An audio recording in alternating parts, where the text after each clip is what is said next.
Buenas. Nessa sessão e nas próximas, a gente vai discutir o modelo de avaliação de empresas, o modelo chamado Free Cash Flow to the Firm, ou FCFF, que ele avalia a empresa como um todo. E, na verdade, depois de você avaliar a empresa como um todo, o próximo passo é chegar no preço da ação ou da cota, se for uma empresa limitada, e aí é pegar o valor da empresa como um todo e subtrair a parte dos credores, ou seja, a parte da dívida. O que sobra é dos acionistas, dos sócios. E normalmente os métodos de avaliação partem ou passam por esse caminho. Então, temos que lembrar que se cria valor do lado dos ativos, ou seja, da operação desses investimentos que a empresa fez, e se cria valor que vai ser distribuído entre os investidores da empresa. Os investidores da empresa são os credores e os sócios, os acionistas, por exemplo. E pela ordem, primeiro a gente paga os credores e depois paga os sócios ou acionistas. Muito bom. Então vamos ver como se resolve ou é apresentado esse modelo do FCFF e depois a gente vai entrar nos detalhes nas outras sessões. Então vamos lá abrir esse modelo. Primeiramente, então vou só retomar aqui. A gente tem o valor da empresa. Então, vou desenhar aqui a empresa naquele esquema tradicional, onde eu vou ter aqui a representação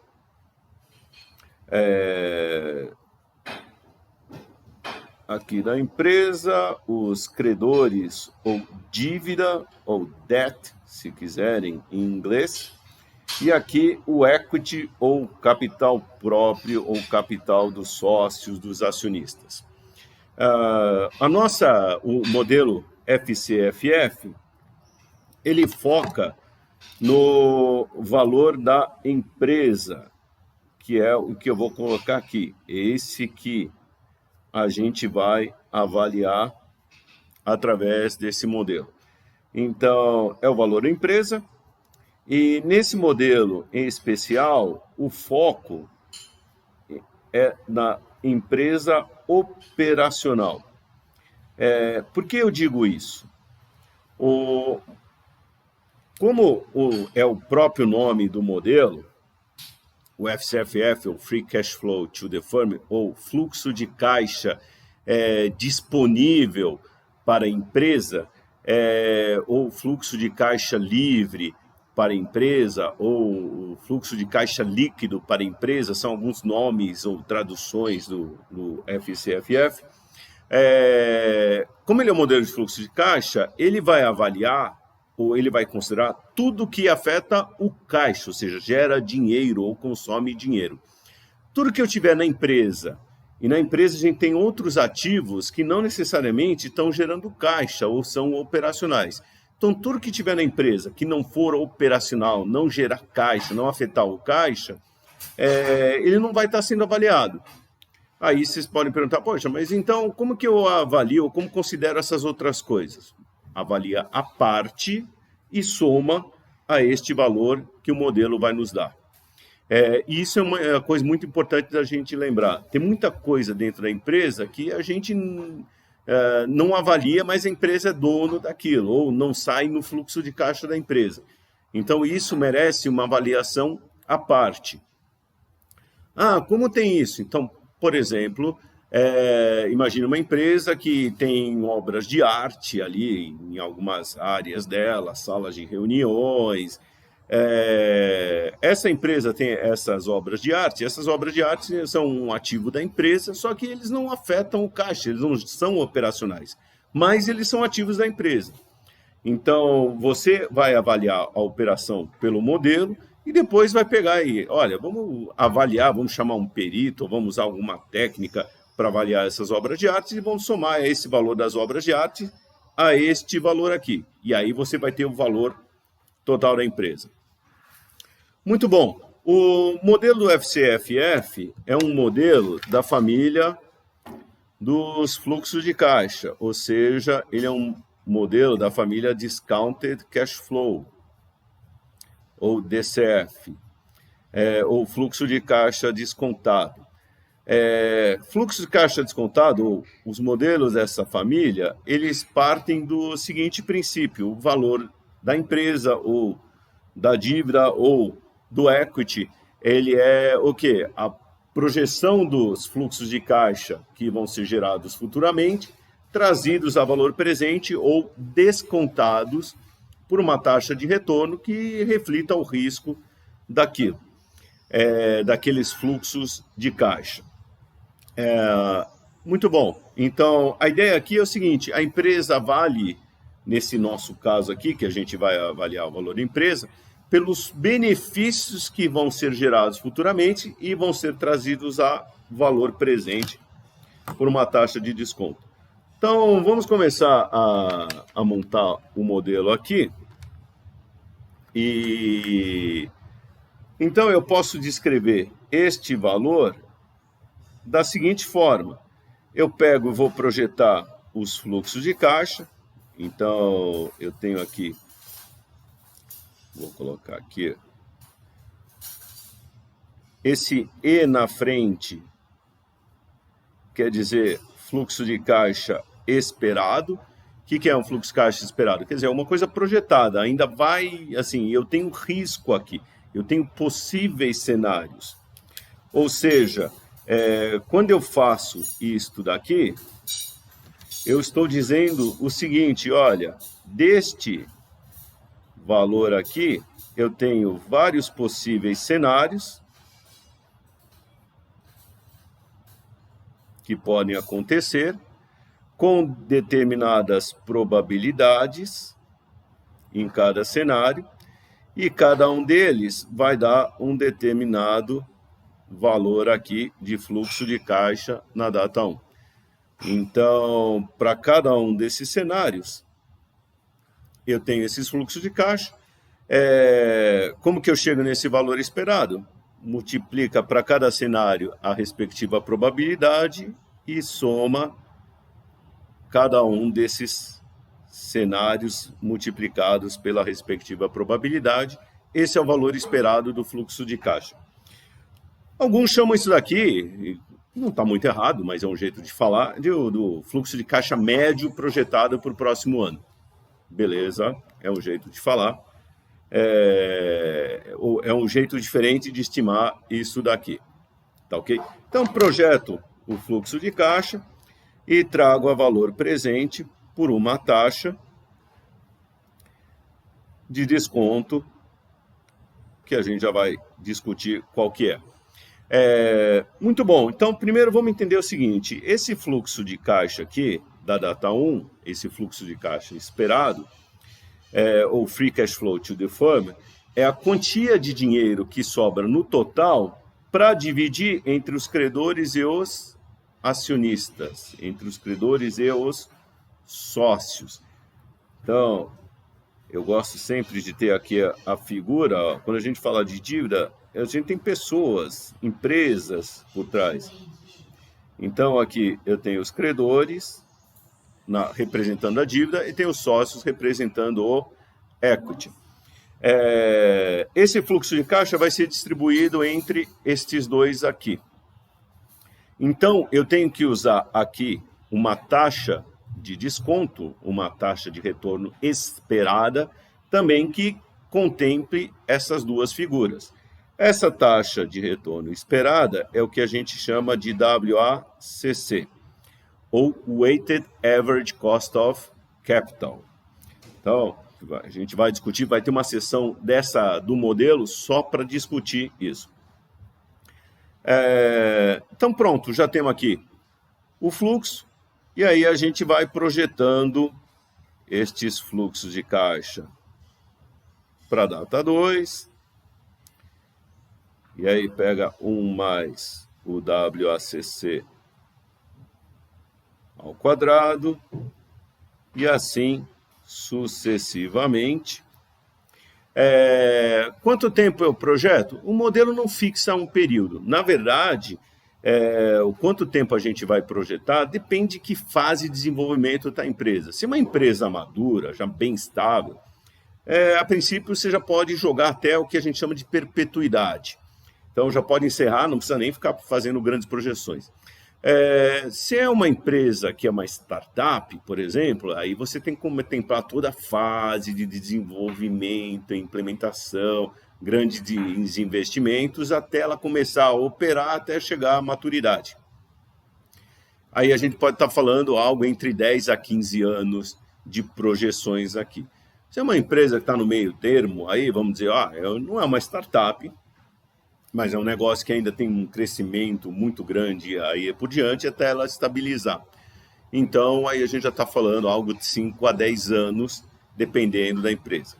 Mas não vão pela fórmula pronta. Tem que analisar a empresa, que fase ela está, quais são as vantagens competitivas que ela tem em relação aos seus concorrentes ao mercado, para aí chegar nos próximos pontos, saber onde para essas projeções.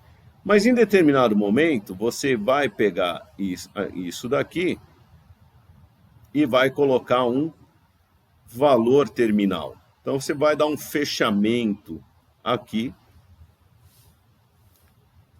nessa avaliação, nessa projeção.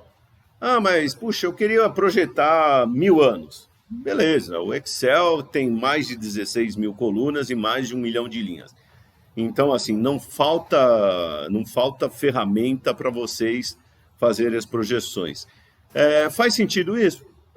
Não, na verdade, depois de 20, 30, 40, 50 anos de projeção, aqueles valores que você projetou lá na frente, quando você desconta, quando você traz a valor presente, eles vão perdendo a relevância. Então, eles vão perdendo o peso que eles têm. Então, nem compensa você ficar fazendo projeções assim muito longas. Então, você faz um fechamento aqui, põe esse valor terminal em alguma data aqui e traz também a valor presente aqui pelo WACC, o custo médio ponderado de capital, colocar uma data N aqui, qualquer, que eu não sei quando vocês querem fazer esse fechamento. Muito bom. Então, vamos começar a abrir um pouco mais isso daqui. Então, só dar o nome aqui. O FCFF é o Free Cash Flow to the Firm, ou fluxo de caixa líquido da empresa, o fluxo de caixa disponível para a empresa. Empresa, a gente está falando, esses dois aqui, os credores e os sócios. O WACC, quer dizer, Weighted Average Cost of Capital, ou custo médio ponderado de capital. O WACC é a remuneração mínima esperada pelos financiadores da empresa. Então, a gente levanta qual que é a mínima taxa de retorno esperada pelos credores e pelos sócios e pondera por quanto cada um deles investiu. Essa é a ideia do WACC, desse custo médio ponderado de capital. E aqui a gente tem o valor terminal, que a gente tem várias formas de calcular esse valor terminal. E aí vai da escolha também de quem está analisando. Aqui, algumas das alternativas por exemplo, olha, a partir dessa data eu vou liquidar a empresa, então coloco aqui um valor de liquidação. A partir de determinada data, essa empresa vai ser como a média do mercado, então eu posso usar, por exemplo, um método de múltiplos, por exemplo, Enterprise Value, já que estou falando o valor da empresa, Enterprise Value sobre EBITDA, então pega uma média da empresa e aplica lá para frente. Ou o que é bastante comum, muita gente gosta, é usar a tal da perpetuidade. Ou seja, a empresa vai continuar vivendo para sempre, vai gerando fluxo de caixa, vai estar operando sempre, e aí eu prefiro colocar ela como operacional para sempre, que seria usar a tal da perpetuidade. Essa basicamente é a estrutura do modelo do fluxo de caixa descontado, o modelo FCFF. justamente porque ele pega aqui, ó, ele vai dar o valor da empresa na verdade, essa estrutura funciona para praticamente todos os modelos de fluxo de caixa descontado. O que vai mudar de um para o outro é o fluxo que você tem aqui em cima e a taxa que você usa aqui embaixo. Então, basicamente, essas são as variantes, essa é a estrutura geral que a gente usa para avaliar a empresa, inclusive do fechamento aqui desse valor terminal. Vamos agora construir o fluxo de caixa para entender como que é feita, como que a gente chega no valor desse fluxo. E a gente vai partir de uma construção muito similar à demonstração de resultados de exercício. Afinal, a origem é parecida, só que da metade em diante, como a gente vai ver, a coisa começa a diferir. Eu vou construir o fluxo de caixa, não seguindo todo o padrão contábil, mas usando as estruturas principais, até porque a nossa construção de fluxo de caixa aqui é muito mais, vocês podem chamar até de uma coisa mais gerencial. E, aliás, vai ser até uma base interessante para depois montar as demonstrações financeiras ou até outros orçamentos dentro do negócio. Então, vamos lá, construir justamente o foco no fluxo de caixa. E como tudo dentro dos negócios, começa das receitas. Então, começo aqui projetando as receitas líquidas da empresa.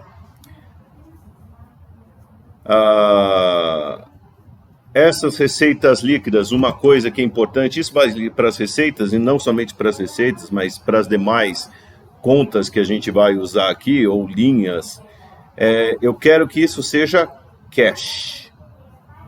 Ou seja, a minha mensagem quero que seja um número mais próximo de dinheiro no bolso mesmo. Afinal, o fluxo de caixa é dinheiro que a gente quer medir. Não quero ficção contábil. Inclusive, a gente vai fazer ajustes para isso. Próximo passo, depois das receitas, a gente vai deduzir os custos. Custo é tudo que a gente gastou para produzir ou prestar o serviço. E aqui tem vários os custos fixos, custos variáveis. Depois de fazer, por exemplo, uma análise vertical e também uma análise horizontal da demonstração de resultado, é fácil identificar quais são esses custos fixos e variáveis e até usar esses dados como um percentual das receitas. É o que costuma se fazer, inclusive, nas projeções e orçamentações. Então, como na própria análise vertical eu já faço os custos e demais itens da demonstração de resultado em relação às receitas líquidas, depois eu já posso usar esse percentual, principalmente se ele for constante ou tiver uma variabilidade pequena, para, uma vez projetadas as receitas líquidas, eu tiro os custos em relação às receitas. Também quero que isso seja cash, ou seja, dinheiro no bolso. Isso quer dizer também que eu vou tirar de dentro dos custos, e dentro da DRE costuma ter a depreciação, costuma ficar dos equipamentos, custo dos imóveis, costuma ficar dentro dos custos, eu procuro tirar isso de dentro. Vou tirar também daqui as despesas operacionais. Despesa operacional são aquelas despesas administrativas, de vendas, o famoso Sales, General and Administrative Expense, SG&A. Também quero que isso seja cash. Até para não ficar, eu quero só reforçar bem esse ponto aqui, mas assim, depois entendo que para todos os itens vale essa visão que eu quero coisas cash, dinheiro no bolso. Se eu fizer um corte aqui, eu posso chamar esse pedaço todo aqui, esse é o nosso, então se eu fizer um corte aqui, esse é o famoso EBITDA ou EBITDA ou EBITDA, como quiserem chamar aqui. É receita menos custo, menos as despesas operacional. Esse é o EBITDA. Daqui eu vou tirar a depreciação, as despesas de depreciação, e também algo que fica cada vez mais comum, e amortização, amortização do intangível, não é a amortização do principal da dívida, tá ok? Isso tem que ficar bem claro aqui. A depreciação e amortização, elas não são saídas de caixa. Não é saída de caixa. Isso é importante lembrar. A despesa de depreciação e amortização que a gente está tirando aqui, ela está sendo retirada para fins de dedução do imposto de renda. Afinal, isso é permitido pela legislação. Mas uma coisa importante é lembrar o seguinte, essa despesa de depreciação e amortização, a gente tira aqui porque a gente considera um regime de tributação pelo lucro real. Minha empresa é lucro lucro presumido ou tributada pelo simples. Aí, na verdade, você já deduziu o imposto aqui em cima das receitas. Então, a despesa de depreciação e amortização nem precisa ser calculada. Se alguém calculou, não tem problema. Vai tirar aqui e vai somar de volta e não tem o efeito fiscal. Então, para quem é tributado pelo simples ou pelo lucro presumido, o imposto já tirou aqui nas receitas líquidas. Tá ok? E isso é uma coisa bastante importante para lembrar. Aí a gente pode fazer o corte. Então, o que acontece? Se até esse ponto aqui eu tinha o EBITDA, ou EBITDA, agora o próximo passo aqui é o que a gente chama de lucro operacional, ou resultado operacional da empresa, ou também conhecido como EBIT. Então, EBIT é Earnings Before Interest and Taxes.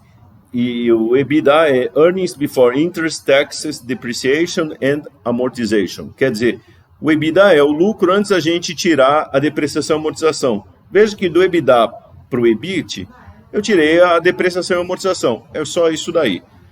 Também é o seguinte, eu tenho o EBIT, quero voltar para o EBITDA, é só somar, fazer a conta contrária, somar de volta a depreciação e a amortização. Nosso próximo passo, e aqui vai mudar, até o seguinte, até esse ponto do lucro operacional ou do resultado operacional, nós estamos na mesma situação de uma demonstração de resultados. Agora, a partir desse resultado operacional, a coisa vai mudar. Então, a gente vai começar a fazer as mudanças no resultado para chegar no FCFF, no nosso Free Cash Flow to the Firm.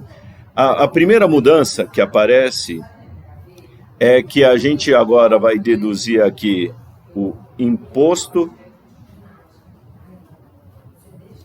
de renda sobre o EBIT.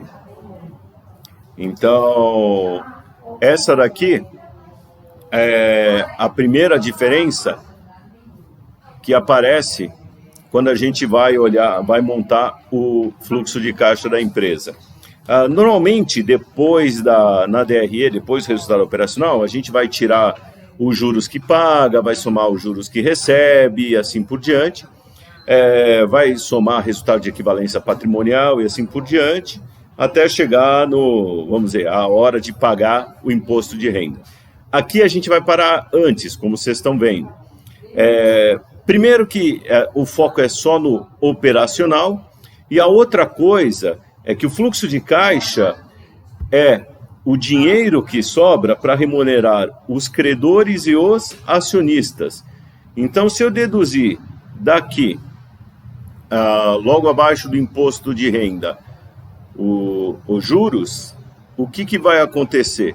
Eu já vou estar pagando, remunerando os meus credores. E, na verdade, eu não quero remunerar o credor aqui. Eu quero saber o quanto que sobra no final para depois distribuir para os credores e para os sócios. Muito bom. Aqui eu posso colocar um outro corte, também é um corte mais gerencial, assim como a gente fez lá no EBIT, no EBITDA, que vale a pena fazer esse corte, porque a gente tem algumas metodologias que medem criação de valor, como por exemplo EVA, e usam esses nomes. Então, o que a gente vai usar aqui é o chamado NOPAT, ou também conhecido como Net Operating Profit After Taxes. É o lucro operacional depois dos impostos, ou melhor, mais especificamente do imposto de renda. Só uma coisa, vamos lembrar que aqui no Brasil, quando a gente está falando aqui de imposto de renda, principalmente num resultado, alguém que é tributado pelo lucro real, é imposto de renda mais contribuição social sobre o lucro, tá ok? Então o NOPAT é uma medida muito usada, por exemplo, em metodologias como o EVA. Então a gente está destacando algumas medidas aqui, como o EBITDA e o NOPAT, não que eu precisaria estar calculando, mas já está aqui, está fácil, e mais para frente a gente pode colocar, juntamente com a projeção da avaliação da empresa, outras medidas que a gente quer, por exemplo, mostrar dentro do relatório, está acompanhando mais de perto. Muito bom, depois aqui do NOPAT, nosso próximo passo é tirar aqui o chamado CAPEX. CAPEX vem de Capital Expenditures, que seriam, se a gente fosse traduzir isso, seria como gasto de capital, mas imagine o seguinte, é o que eu vou investir em máquinas, equipamentos, instalações, softwares, por exemplo, pode ser até a compra de uma patente, tá certo? Não precisa ser coisa física, pode ser intangível também, que são investimentos de longo prazo. Agora, vem a questão justamente da depreciação e amortização não serem saída de caixa. A depreciação e amortização, elas não são saída de caixa, mas são dedutíveis para fins do imposto. Ou seja, eu posso deduzir das receitas para apurar o lucro ou o resultado, tá ok? E aí, o que acontece? Eu pago menos imposto, tudo dentro da lei. Só que depois que eu calculei o imposto, eu quero saber fluxo de caixa. Então, como depreciação e amortização não é saída de caixa, chegou justamente a hora do quê? De somar de volta. Então, justamente agora, ó, é aquele ponto que eu vou somar de volta a depreciação e amortização. Então, é diferente a depreciação e a amortização? Não, é o mesmo valor que a gente calculou lá em cima, a gente só vai somar de volta. Então, não requer nem cálculo adicional. Pessoal, uma coisa, isso daqui tudo é uma receitinha de bolo. Seja qual for a empresa, o negócio, tal, se você vai montar esse modelo, esse fluxo de caixa, esses são os passos a serem seguidos. O que vai mudar de um para o outro é que um pode ter mais custo, outro tem mais despesa, um tem menos CAPEX, outro tem mais, e assim por diante. Ou cada área, diferentes áreas vão prover os dados. Então, tem a área mais de produção que vai dar os custos, a área de administrativa vai dar mais as informações das despesas e assim por diante. E aqui, o último componente que eu vou colocar aqui é justamente a variação do capital de giro ou também investimento em capital de giro. Pessoalmente, eu gosto mais de chamar esse último item daqui, logo abaixo da depreciação, eu gosto de chamar de investimento em capital de giro. Só que uma forma de estimar esse investimento em capital de giro é justamente calcular a nossa necessidade de capital de giro operacional numa data, calcular na outra e fazer a diferença de um período por outro. Então, aqui o pessoal usa mais o termo variação do capital de giro. Capital de giro é o que eu estou investindo em estoque, é o dinheiro que eu preciso ter para financiar minhas vendas, ou seja, meus contas a receber. Em inglês o pessoal chama isso de delta quer dizer variação, NWC, ou Net Working Capital. Eu gosto também de chamar de investimento em capital de giro. O que é isso, na verdade, que quer dizer? Essa variação de capital de giro é quanto mais a gente está investindo em capital de giro, ou às vezes até tem empresa que consegue reduzir a sua necessidade de capital de giro de um ano para outro.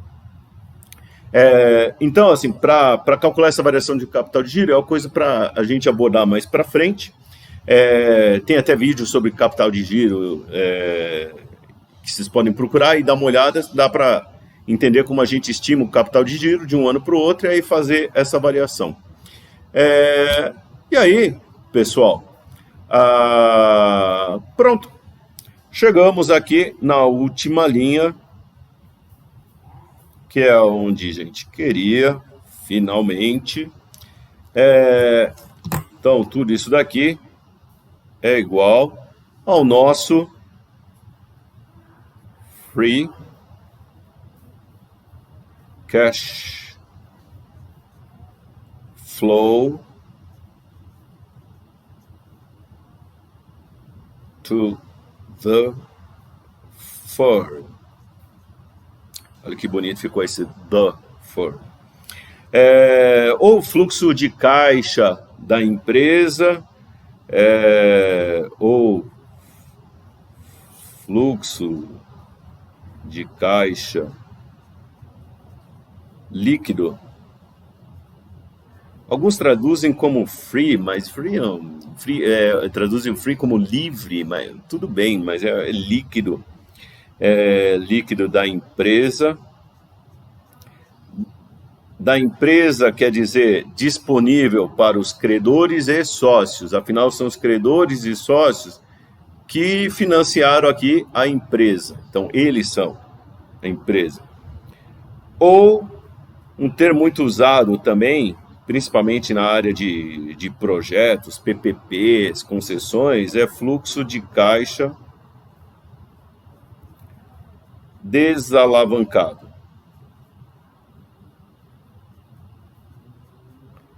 Por que desalavancado? Desalavancado.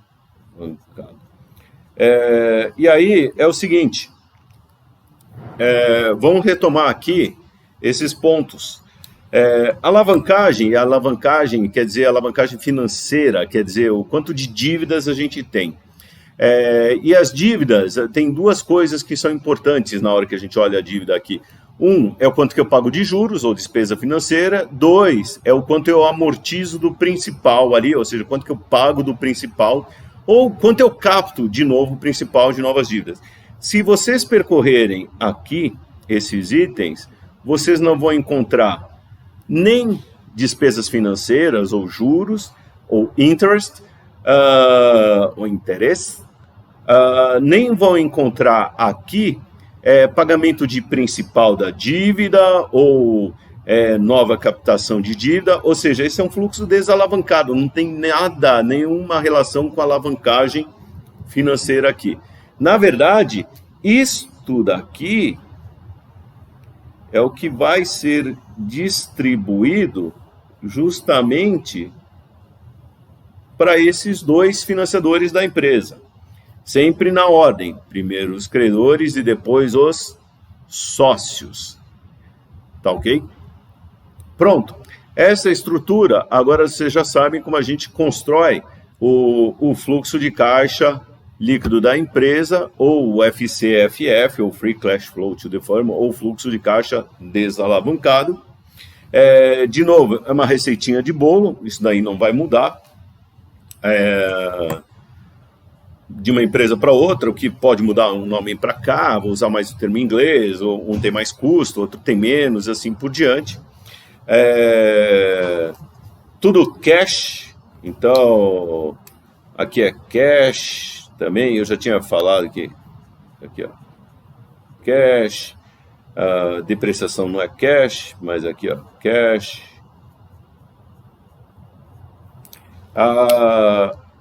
Alguns podem chegar e olhar para cá, principalmente para a questão do imposto de renda, e falar o seguinte: olha, estou calculando o imposto de renda sobre uma base maior do que normalmente calcularia. Beleza, está correto. Só que é o seguinte, o ajuste vai ser feito no WACC. Então, o fluxo de caixa líquido da empresa, o FCFF, ele vai ser um pouco menor, porque vai ter um pouco mais de imposto aqui. Porém, quando eu vou trazer a valor presente pelo WACC, pelo nosso custo médio ponderado de capital, esse custo médio ponderado de capital vai ser reduzido pelo imposto. Então, o efeito do benefício fiscal do imposto, o benefício fiscal é pagar menos imposto por deduzir os juros da base do cálculo, vai estar refletido na taxa. Então, dentro do fluxo aqui, eu não tenho o benefício de deduzir os juros da base de cálculo do imposto, mas esse benefício está na taxa. Então, não tem problema, no final das contas, isso tudo é ajustado tranquilamente.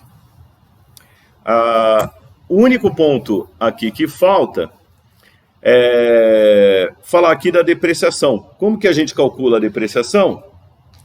Então, vou colocar aqui num capítulo à parte. Tem várias formas de calcular a depreciação. A mais comum que a gente usa aqui no Brasil é chamada linear, ou em linha reta. Também tem a possibilidade de ser acelerada, mas não é tão usual aqui no Brasil. E ela é basicamente o valor do ativo menos o valor residual sobre a vida útil. A depreciação, ou o cálculo da depreciação, ou como que eu chego, que valor eu uso de valor residual, qual que é a vida útil do ativo, tal, é uma coisa que como a depreciação é um benefício fiscal aqui que a gente tem, essa depreciação e a regra para calcular o valor residual, vida útil, tal, tem tabela do imposto de renda. Na Receita Federal. É lá que vocês devem procurar essas informações aqui da vida útil e valor residual para chegar no cálculo da depreciação. Ou na área contábil da sua empresa, o pessoal já sabe onde fazer essa consulta e pegar essas informações. Tá ok? Para chegar no cálculo da depreciação que a gente usa. A mesma coisa vale para a amortização do intangível. Também tem as tabelas da Receita Federal que vão dar essa informação para a gente fazer os cálculos. Muito bom, pessoal. Essa é a primeira parte do modelo de FCFF, ou Free Cash Flow to the Firm, com WACC. Nos próximos, a gente vai explorar mais detalhes, abrir como calcula o WACC, taxa de crescimento, como trata o valor terminal e outros itens aí importantes para a gente pôr em operação o modelo antes de tudo. Até mais!